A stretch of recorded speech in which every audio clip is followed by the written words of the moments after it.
আপনাদের মেয়ে আমার পছন্দ হয়েছে, কিন্তু শর্ত হচ্ছে বিয়ের সময় আমাকে একটা আনোয়ার 5 দিতে হবে, তবেই এই বিয়েতে আমি রাজি। ভেবে দেখেন।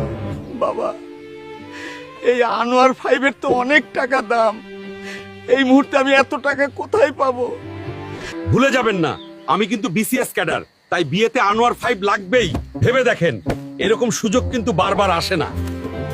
মা, আমার জন্য বাবাকে এত কষ্ট পেতে হচ্ছে, এত টাকা কোথায় পাবে? আমি এই বিয়ে করতে চাই না মা। তুই কাঁদিস না মা, তোর বাবা ঠিকই ব্যবস্থা করে ফেলবে। সম্মান বাঁচাতে হলে আমাদের আনোয়ার 5 যে দিতেই হবে। স্যার, আমি আমার মেয়েটারে বিয়ে দিতেছি, অনেকগুলো টাকার প্রয়োজন।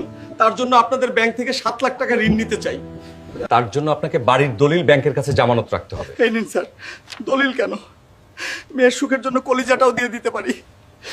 এই নাও জামাই বাবাজি, তোমার আনোয়ার 5। এইবার তো খুশি? হ্যাঁ শ্বশুর মশাই, বাইকের কালারটা কিন্তু জোস। কি হলো গনি মিয়া?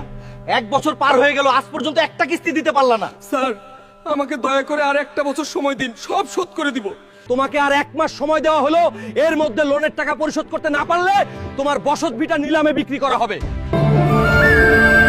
ওগো, লোন শোধ করতে না পারলে তো আমাদের বাড়িটা দখল করে নিবে। এত টাকা লোন এখন তুমি কিভাবে শোধ করবে? তুমি কোনো চিন্তা করো না, এই ভিডিওতে যদি বেশি বেশি লাইক কমেন্ট শেয়ার হয় তাহলেই আমি লোনটা শোধ করতে পারবো, আর এই জন্য সবাই সহযোগিতা করবে।